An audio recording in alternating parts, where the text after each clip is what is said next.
November 12, 1943. A cramped office in the Bendler Block, Berlin. The building at 76 Tietzufa housed the nerve center of German Army intelligence operations, where two of the V's most accomplished analysts were about to confront a truth that would shatter every assumption the German High Command held about their enemy. Colonel Reinhard Gehlen, head of Foreign Armies East, sat across from his counterpart, Colonel Alexis von Ruroina, who led Foreign Armies West. Both men had reached their positions through demonstrated analytical brilliance and meticulous attention to detail. Both had spent years tracking enemy capabilities with professional precision, and both were now staring at documents that represented something far more devastating than any battlefield defeat.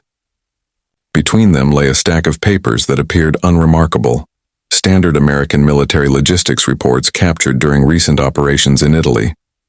The forms were bureaucratic, mundane, even filled with columns of numbers recording supplies delivered, consumed, and requisitioned.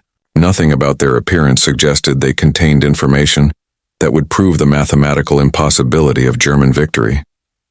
Yet the numbers they contained represented an industrial reality so overwhelming that both officers had spent the previous week cross-referencing sources, checking calculations and searching desperately for errors that would make the figures less apocalyptic. Von Reyna's hands trembled slightly as he pushed the top document across the desk. It was a simple supply requisition form from the American Fifth Army in Italy, listing monthly delivery targets for a single American corps operating in the Italian theater. The form was stamped, dated, signed by multiple logistics officers, clearly authentic. Gehlen studied the figures in silence, his face growing pale as he absorbed their implications. The Americans were delivering more ammunition to one corps in 1 month than the entire Wehrmacht received on the Eastern Front during the same period. He looked up at von Reyna, searching his colleague's face for some indication this was error or deception. Von Reyna's expression offered no comfort. He had already worked through the same calculations, reached the same conclusions, and spent 3 sleepless nights hoping he was wrong. "This cannot be accurate," Gehlen said quietly, though his tone carried no conviction. He was not stating a belief but expressing a wish, the desperate hope that reality might somehow be less terrible than the evidence suggested. Von Reyna pulled another document from the stack. "I thought the same. This is a fuel delivery report for the same corps covering a single month of operations. They received 3.22 million gall of gasoline and 800,000 gall of diesel." He paused, letting the numbers settle. "I compared this to our own fuel allocations. Army Group Center, with 3 full armies and over 500,000 men, receives less fuel in a month than this one American corps."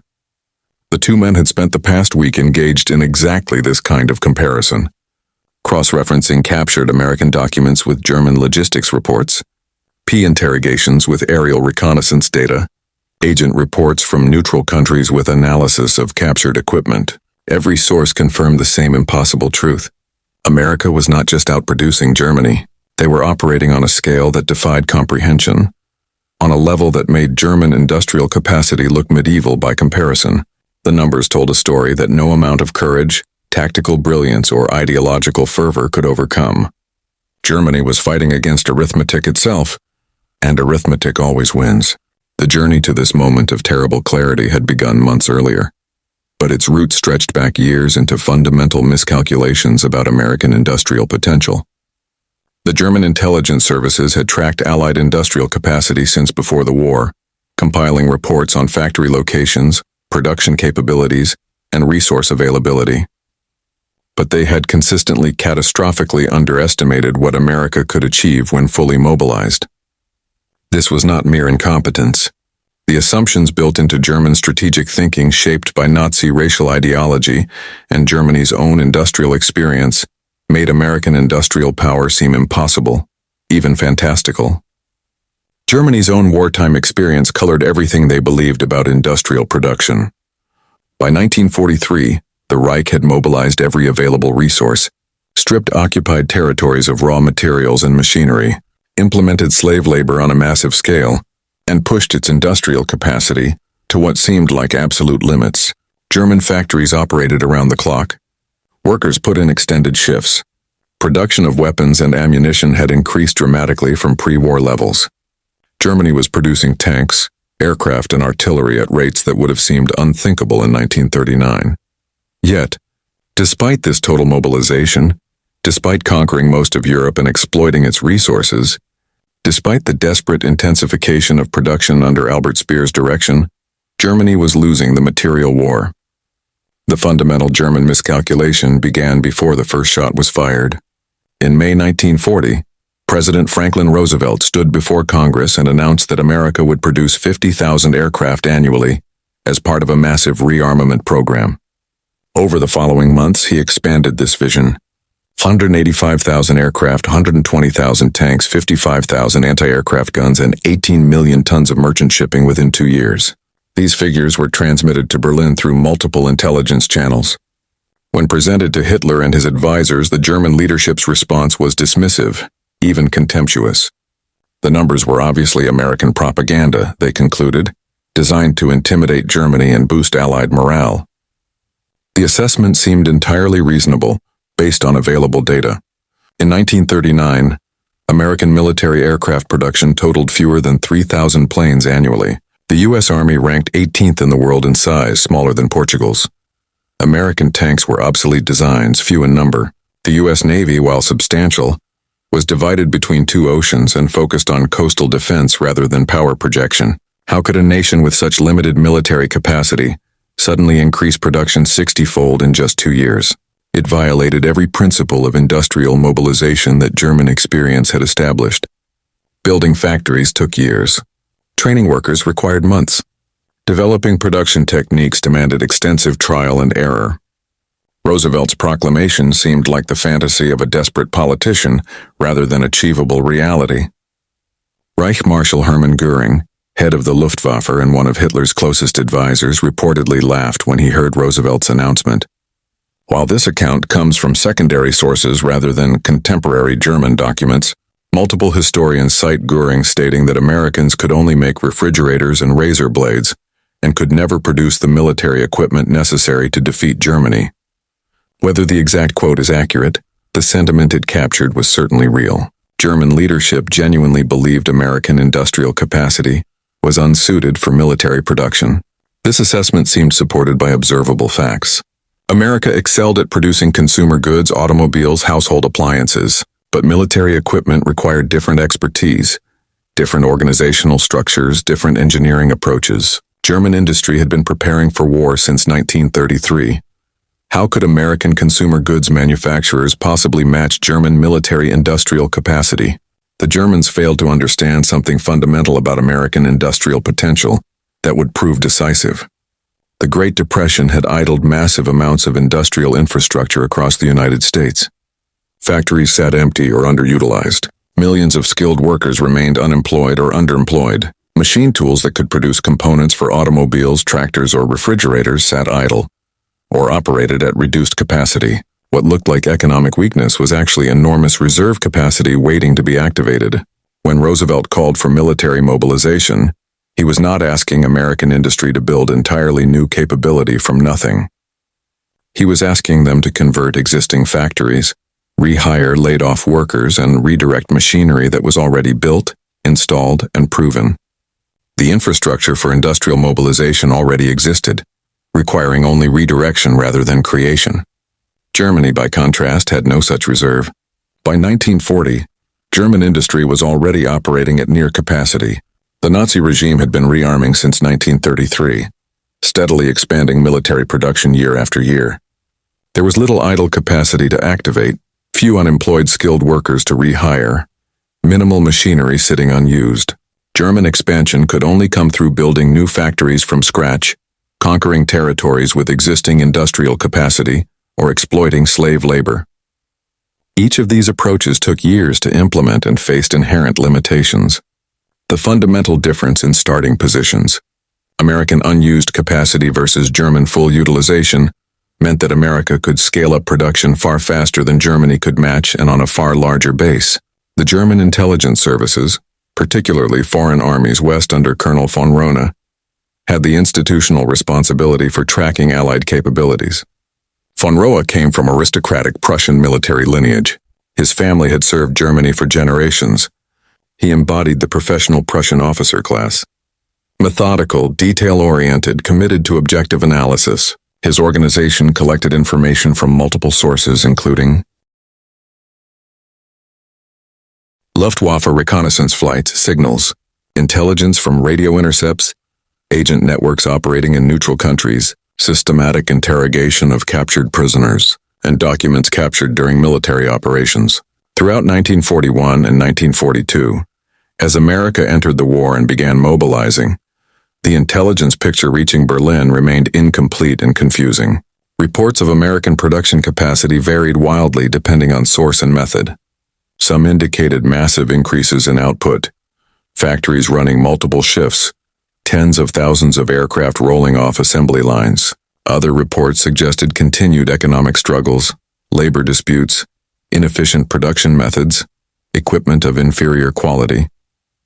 The German High Command chose to believe the more comforting assessments, the ones that aligned with their preconceptions about American weakness.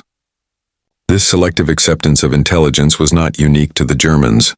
All military organizations tend to favor information confirming existing beliefs over data, challenging core assumptions. But in Germany's case, the cost of this cognitive bias would prove catastrophic. After all, Germany was winning in 1941 and early 1942. The Wehrmacht had conquered Poland in weeks, France in 6 weeks, Yugoslavia in 11 days. German forces occupied Norway, Denmark, the Netherlands, Belgium, most of France, significant portions of the Soviet Union. The Luftwaffe had proven itself the most formidable air force in the world. German tanks and tactical methods were clearly superior to those of any opponent. German U-boats were sinking Allied shipping faster than it could be replaced, or so Berlin believed. Why should German leadership fear a nation that had not fought a major war since 1918, whose army was tiny, whose tanks were obsolete, whose industrial capacity was oriented toward consumer goods rather than military hardware? This comfortable certainty began developing cracks in North Africa when American forces landed in Operation Torch on November 8, 1942. German commanders expected to face inexperienced troops with inferior equipment who could be quickly defeated and pushed back into the sea. What they encountered was something else entirely.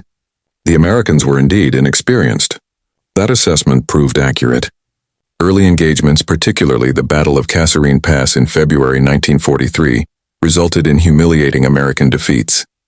German forces drove American units back over 50 kilometers, killed over 1,000 American soldiers, captured substantial numbers of prisoners, and seized significant quantities of equipment.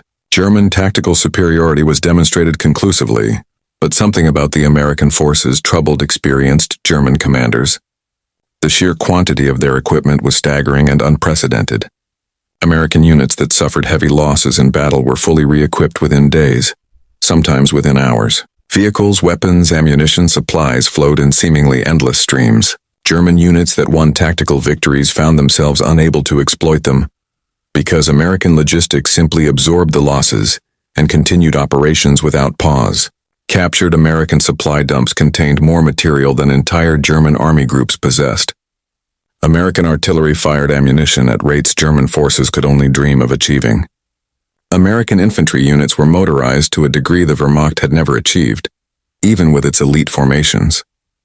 General Erwin RML, commanding Axis forces in North Africa from February 1941 until his recall to Germany on March 9, 1943, began sending increasingly alarmed reports to Berlin. Each American infantry division, he noted, possessed more trucks than an entire German corps. American logistics units operated vehicle fleets larger than those available to entire German armies. Supply installations captured during German advances contained food, fuel, ammunition, spare parts, medical supplies, and equipment in quantities that seemed wasteful, even obscene by German standards. RML, known for his tactical brilliance, understood that tactics became irrelevant when facing such massive material superiority. He urged withdrawal from North Africa entirely, arguing that Allied air and naval superiority combined with unlimited logistics made Axis defeat inevitable regardless of battlefield success. These reports were noted, filed, and largely ignored by the High Command in Berlin. RML was known for pessimism, for always requesting more resources, for emphasizing difficulties over opportunities. His complaints were dismissed as the usual general's grumbling, the predictable tendency of field commanders to exaggerate enemy strength and minimize their own capabilities. Hitler personally rejected RML's assessments, insisting that willpower and tactical superiority would overcome numerical disadvantages. The Führer's worldview could not accommodate the possibility that industrial production might matter more than ideological commitment or military skill. But the intelligence analysts could not so easily dismiss what they were seeing. Throughout 1943, as the war turned decisively against Germany on multiple fronts, the volume of concerning data increased exponentially. After the surrender of Axis forces in Tunisia on May 13, 1943, German intelligence conducted systematic interrogation of the approximately 125,000 captured German soldiers among the 250,000 to 275,000 total Axis prisoners. The debriefing teams operating from questionnaires, developed by the intelligence services, sought to understand not just tactical details of the fighting but broader patterns of Allied, particularly American military capability. The stories these prisoners told were remarkably consistent across rank, unit, and experience level. Every interrogated prisoner described American supply abundance that seemed wasteful by German standards. They spoke of entire meals being thrown away because soldiers did not like the taste. They described American vehicles being abandoned after minor mechanical problems, because it was easier to requisition a new one than repair the old. They recounted seeing supply dumps larger than anything in the German army, containing food, ammunition, fuel, equipment in quantities that appeared unlimited. Medical supplies were available in abundance, including sulfur drugs that were increasingly scarce in Germany. Captured prisoners received better food as PWs than they had eaten as soldiers. Some accounts seemed so extreme that interrogators initially suspected exaggeration or Allied propaganda. But the consistency across hundreds of independent interrogations made dismissal impossible.